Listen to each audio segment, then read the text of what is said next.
Hello students. आज हम physics का जो 12th की फिजिक्स है उसका पहला जो चैप्टर है electrostatics, electric charge and electric field, उसको स्टार्ट करते हैं। उसका जो पहला इंट्रोडक्शन पार्ट है कि चार्ज क्या होता है, उसकी उसकी हिस्टोरिकल पर्सपेक्टिव क्या है ना, कितने टाइप का चार्ज होता है, कैसे ये डिसाइड किया गया कि पॉजिटिव चार्ज क्या होता है, नेगेटिव चार्ज क्या होता है, इलेक्ट्रोस्टैटिक्स का क्या मतलब होता है, ये सारी चीजें आज जो बेसिक इंट्रोडक्शन है इस चैप्टर का और चार्ज के बारे में वो हम पढ़ेंगे। ठीक है, तो सबसे पहले 600 बिफोर क्राइस्ट एक साइंटिस्ट हुए, ग्रीक फिलोसोफर थे,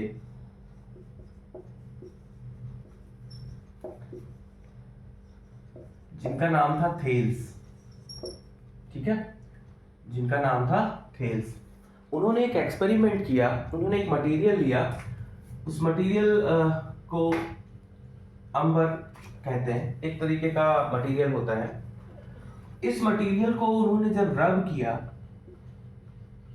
ठीक है, इस मटेरियल को अंबर जिसको कहते हैं, उन्होंने जब इसको रब किया, है ना, तो उन्होंने देखा कि ये जो मटेरियल है ना, इट अट्रैक्ट्स, है ना, लाइट ऑब्जेक्ट्स। ठीक है, it attracts light objects like paper, है ना, और भी जो लाइट ऑब्जेक्ट्स होते हैं उसको ये अंबर जो मटेरियल है ये अट्रैक्ट करना स्टार्ट करता है अगर हम इसको रब करते हैं।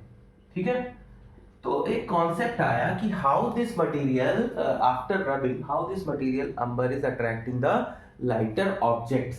ओके, ठीक है, तो इसके बाद ये जो अंबर वर्ड है इसको ग्रीक लैंग्वेज में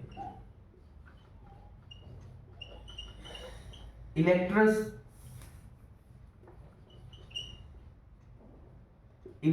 कहते हैं। ये जो अंबर मटेरियल 600 बिफोर क्राइस्ट एक ग्रीक फिलोसोफर हुए जिनका नाम था थेल्स। उन्होंने एक मटेरियल लिया अंबर, उसको रब करने पे देखा कि ये जो है अंबर मटेरियल जो है, उसको जब रब किया उन्होंने तो ये फाइंड आउट किया कि ये जो अंबर मटेरियल है ये लाइटर ऑब्जेक्ट्स को अट्रैक्ट करता है, जैसे पेपर, हेयर, है ना, इस तरीके के ऑब्जेक्ट्स को ये क्या करने लगता है, जब रब करते हैं तो अट्रैक्ट करना स्टार्ट करता है। अच्छा, ग्रीक लैंग्वेज में इसी अंबर को हम इलेक्ट्रॉन कहते हैं, जो हम जनरली स्पेलिंग पढ़ते हैं ELECTRON, बट वहां पे ग्रीक लैंग्वेज में इसको हम क्या कहते हैं, इलेक्ट्रॉन कहते हैं। ठीक है, और एक इंग्लिश साइंटिस्ट हुए, ये हिस्टोरिकल पर्सपेक्टिव है, सिर्फ आपको पता होना चाहिए, जिनका नाम था गिलबर्ट। उन्होंने इसी से रिलेटेड एक वर्ड दिया और उस वर्ड को उन्होंने कहा इलेक्ट्रिकस।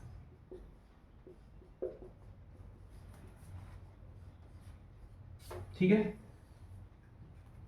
तो सबसे पहले थेल्स ने एक्सपेरिमेंट किया एक मटेरियल पे, उसके बाद एक इंग्लिश साइंटिस्ट हुए गिलबर्ट, उन्होंने एक वर्ड दिया इसी से रिलेटेड इलेक्ट्रिकस, और बाद में इसी वर्ड से ही, इसी इलेक्ट्रिकस वर्ड से ही इलेक्ट्रिक एंड इलेक्ट्रिसिटी वर्ड को डिराइव किया गया।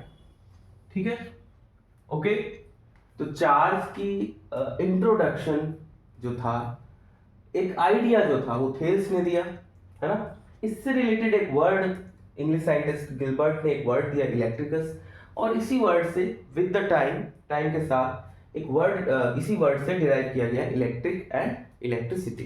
ठीक है, ओके, चलिए, ये तो सिंपल एक बात हुई, ये कि एक मटेरियल हम लेते हैं, वो अट्रैक्ट करता है लाइटर ऑब्जेक्ट्स को अगर हम रब करते हैं। अब इसके पीछे की मैकेनिज्म क्या है, चार्ज क्या है, ये आगे देखते हैं कि क्यों वो अट्रैक्ट करना स्टार्ट करता है ना, क्या पॉजिटिव चार्ज होता है, क्या नेगेटिव चार्ज होता है।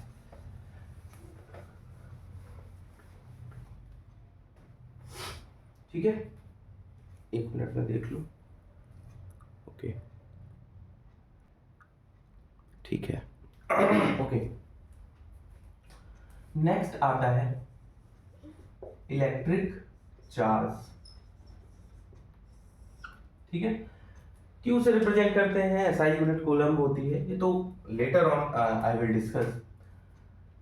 अगर इसको डिफाइन करना हो कि इलेक्ट्रिक चार्ज होता क्या है, ठीक है, तो it is an intrinsic property of the material. It is an intrinsic property of the material, or you can say any elementary particle, due to which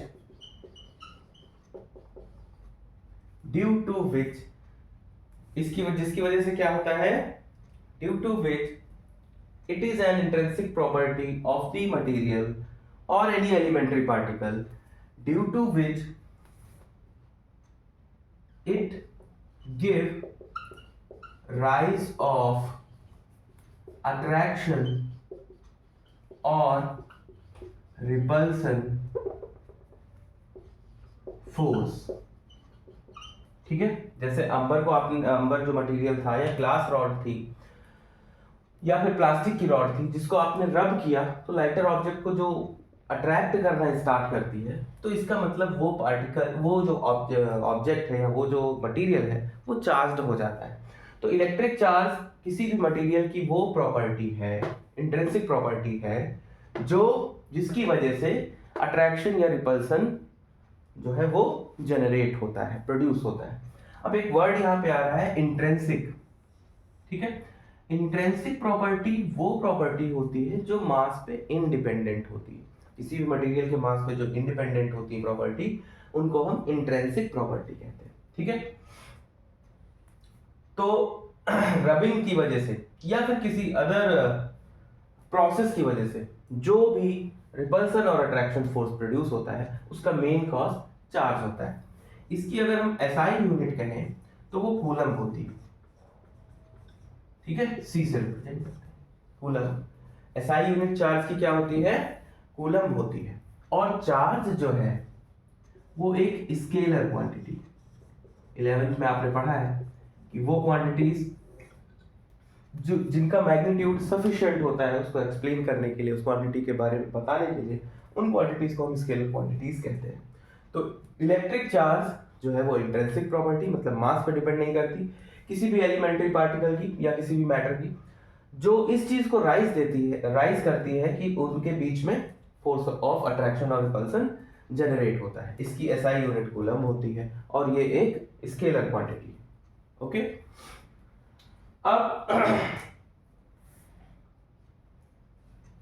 अब एक टर्म आया है, पे लिखा हुआ है इलेक्ट्रोस्टैटिक्स। ये वो ब्रांच है फिजिक्स की,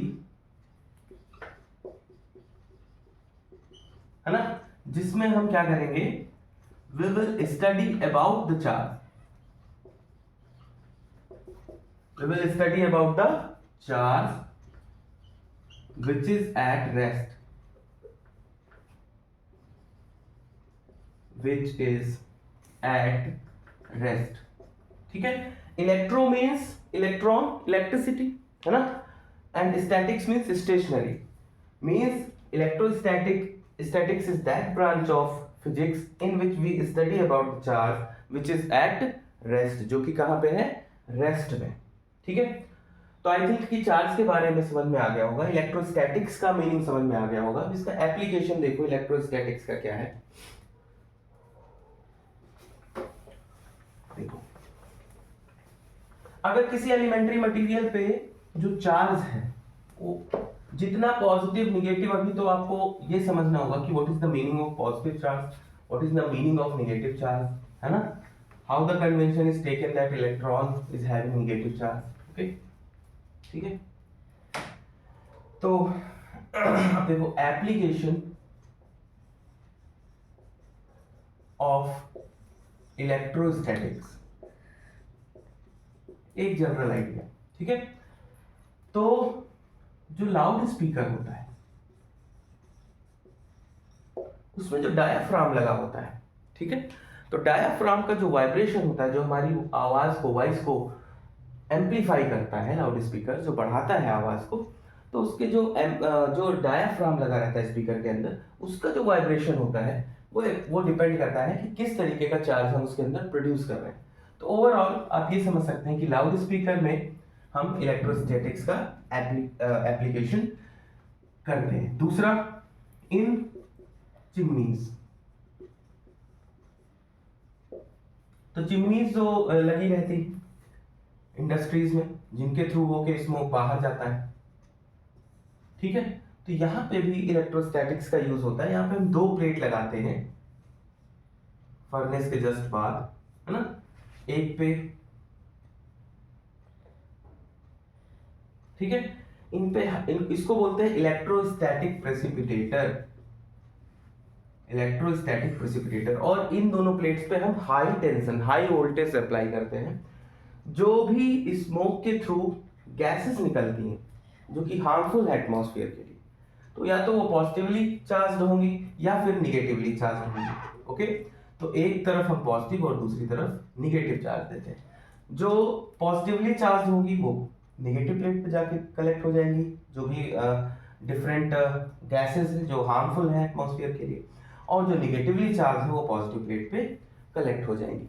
तो इसको हम बोलते हैं ईएसपी। यहाँ पे भी जो भी चार्जेस हैं वो रेस्ट में है, उनका कोई मोशन नहीं होता इन प्लेट्स में, इसलिए इसको हम बोलते हैं एप्लीकेशन ऑफ इलेक्ट्रोस्टैटिक्स। तो इस तरीके से बहुत सारे एप्लीकेशन है। जीरोक्स मशीन में भी हम जो जीरोक्स प्रिंट निकलता है वो भी इलेक्ट्रोस्टैटिक्स का ही एक एप्लीकेशन है, ठीक है।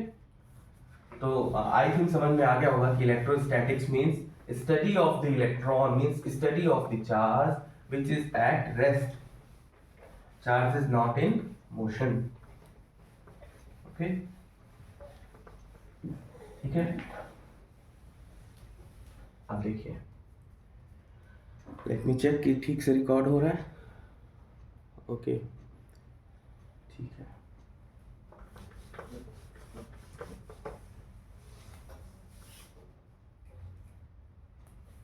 नेक्स्ट आता है 2 काइंड्स ऑफ चार्जेस,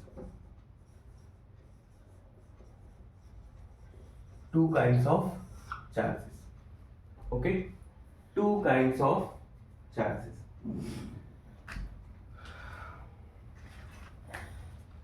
तो एक साइंटिस्ट हुए,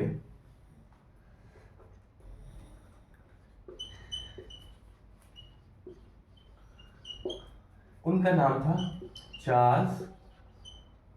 चार्ल्स डूफे। उन्होंने एक्सपेरिमेंटली कुछ प्रूफ किया, उन्होंने एक्सपेरिमेंट किया और उससे कुछ कंक्लूजन निकाला। तो सबसे पहले देखिए, उन्होंने ग्लास की रॉड ली, ठीक है, और उसको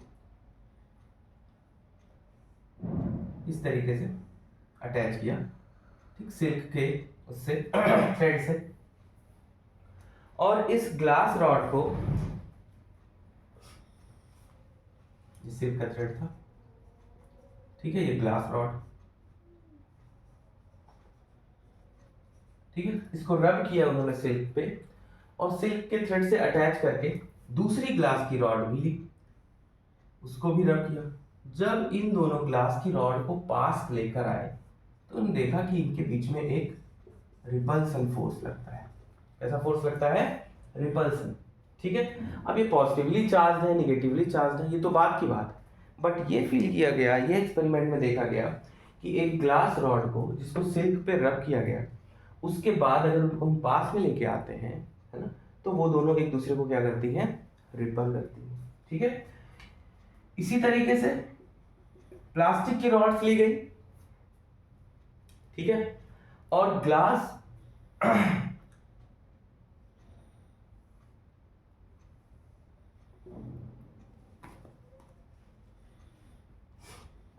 रॉड और प्लास्टिक रॉड,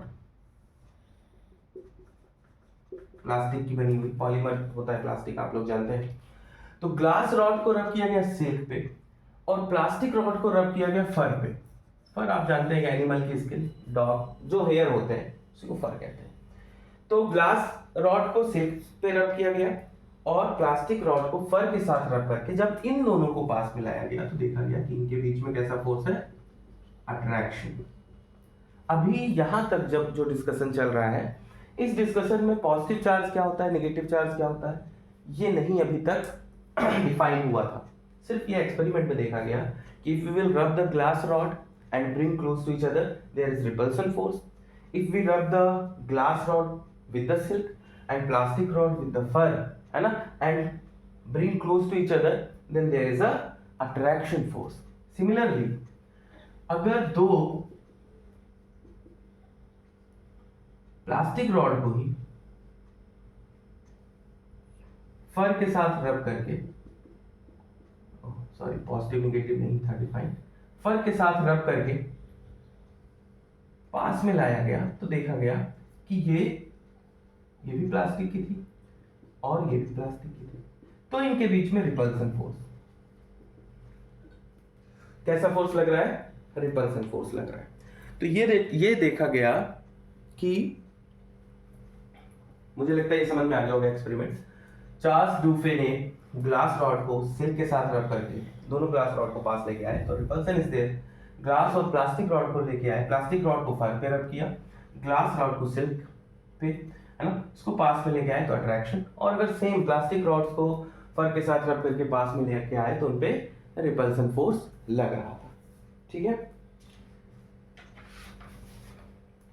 ओके, ये तो हो गया एक एक्सपेरिमेंट। उसी तरीके से उन्होंने दूसरा एक्सपेरिमेंट किया। ठीक है, ने क्या किया कि पॉलीस्टाइरीन एक पॉलीमर होता है, उसकी बॉल ली, दो बॉल्स ली, ठीक है, इन दोनों बॉल से ये रब की गई ग्लास रॉड टच किया, इससे भी और इससे, तो देखा कि इन दोनों के बीच में क्या है, रिपल्सन फोर्स लग रहा है। ठीक है, पिथ बॉल्स भी बोलते हैं पॉलीस्टाइरीन बॉल्स को, ये जो बॉल्स हैं इनको हम पिथ बॉल्स भी बोलते हैं। ठीक, या पॉलीस्टाइरीन मटेरियल होता है उसकी बॉल्स बनी होती हैं, ठीक, उनकी तरह कह सकते हो पॉलीस्टाइरीन मटेरियल। तो ग्लास रॉड को इन दोनों बॉल से टच कराने पे देखा गया कि ये जो दोनों बॉल हैं वो एक दूसरे को रिपल करती है। ठीक है, इसी तरीके से अगर इन्हीं दो बॉल से प्लास्टिक जो कि फर पे रब किया गया था उसको टच कराया गया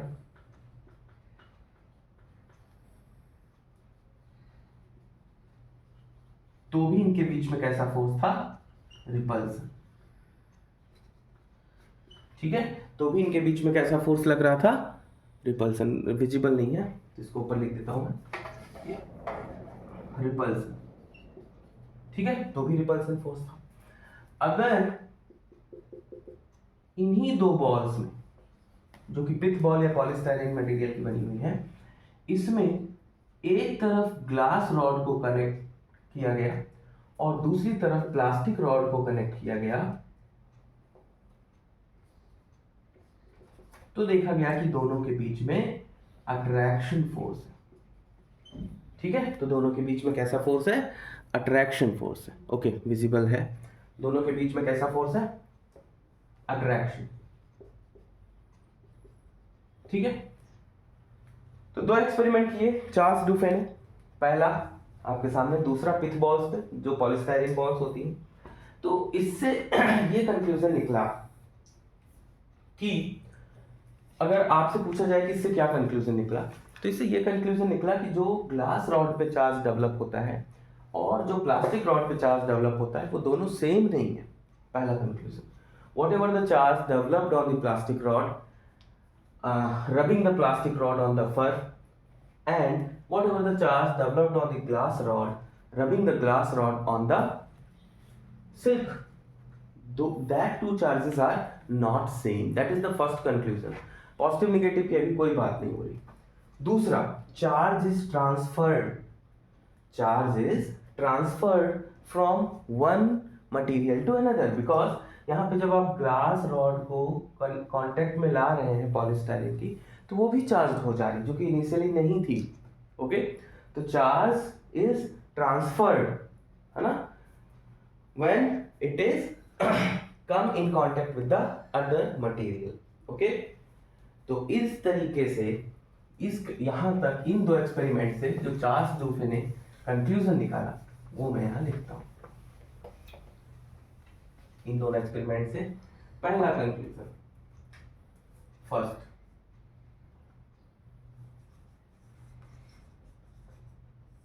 there are two kind of charges.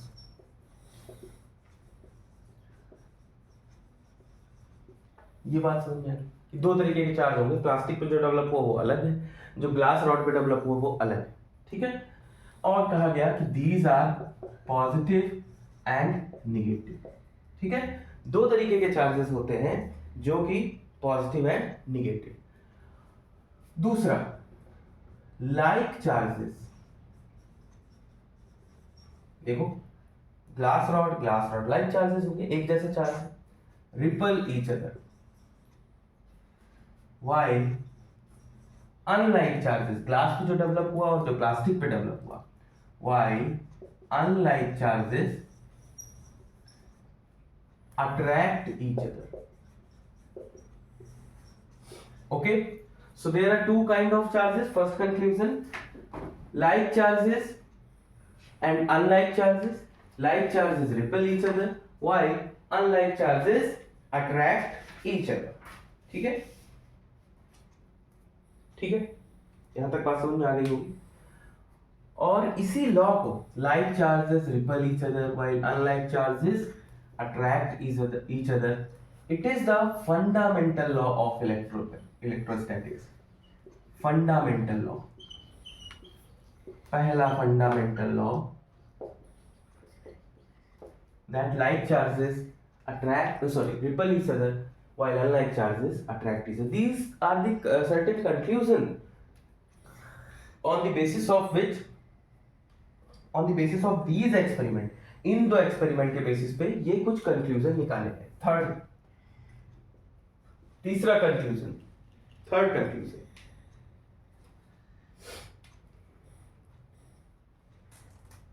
Charge is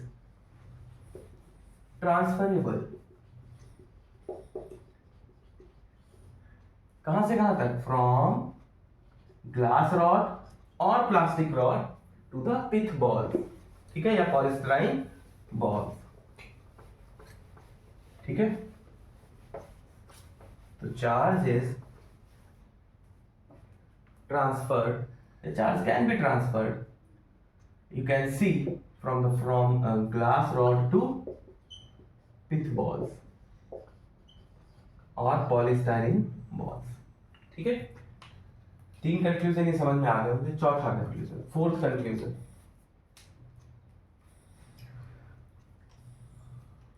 चौथा, द प्रॉपर्टी ड्यू टू विच, वो प्रॉपर्टी जिसकी वजह से आप चार्जेस के बीच में डिस्टिंग्विश कर सकते हैं कि एक चार्ज अलग है दूसरा चार्ज अलग है, उसको हम पोलैरिटी ऑफ द चार्जेस कहते हैं। The property which distinguish of, due to which we can distinguish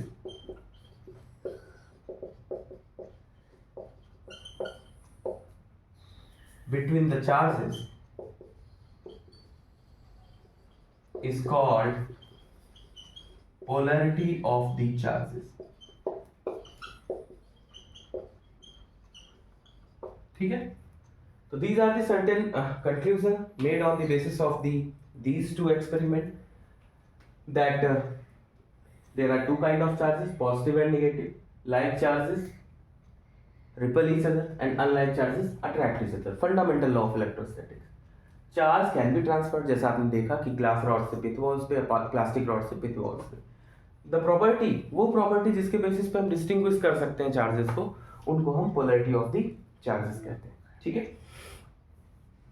अब ये कंक्लूजन जो चार्ल्स डुफे एक्सपेरिमेंट करने के बाद उन्होंने जो कंक्लूजन निकाला, उन्होंने कहा कि जो चार्ज ग्लास रॉड पे डेवलप होता है।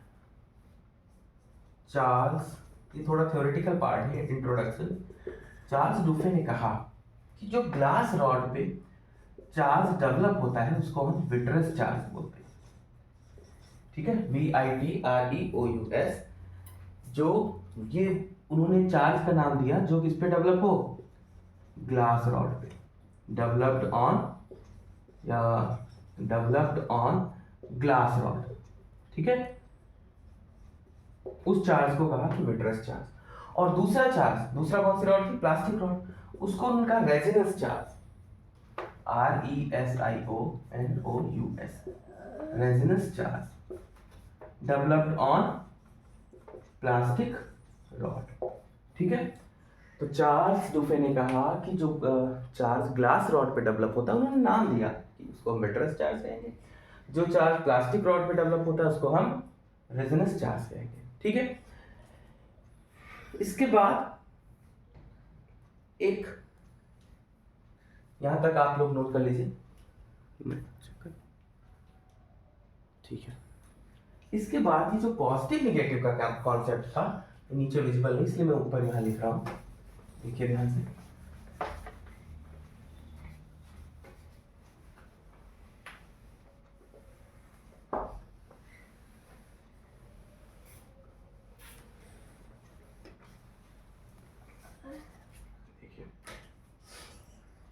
एक साइंटिस्ट हुए बेंजामिन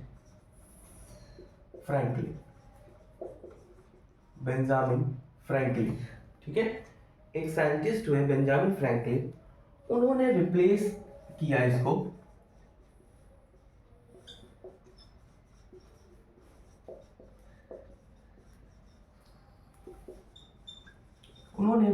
ये जो विट्रस चार्ज और रेजोनेंस चार्ज जो कि चार्ल्स डुफे ने कहा था, उसको उन्होंने एक नाम दिया पर्टिकुलर। उन्होंने कहा कि जो ग्लास रॉड पे चार्ज डेवलप हुआ है उसको विट्रस ना कहें, उसको पॉजिटिव चार्ज कहें, और जो प्लास्टिक रॉड पे चार्ज डेवलप हुआ है उसको निगेटिव कहें। ठीक है, तो बेंजामिन फ्रैंकलिन ने ये जो विट्रस और रेजोनेंस चार्ज का कॉन्सेप्ट था उसको डिस्प्लेस किया। उन्होंने कहा कि charge which is developed on the glass rod, है ना, which is rubbed with the silk, that is positive, and charge which is developed on the plastic rod which is rubbed on the fur, that is negative. Okay, और according to convention means ऐसा मान लिया गया कि जो electron पे charge होता है वो निगेटिव होता है, according to the convention means ऐसा मान लिया गया। ठीक है, तो ये कुछ चार्ज के बारे में मैंने बताया।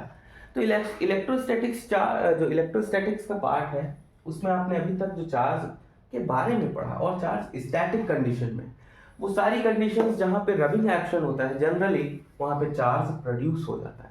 जैसे कोई आप ऑयल टैंकर ले लो जो मूव कर रहा है बहुत तेजी से, बहुत हाई वेलोसिटी से चल रहा है, तो उसकी सरफेस पे भी स्टैटिक चार्ज डेवलप हो जाता है।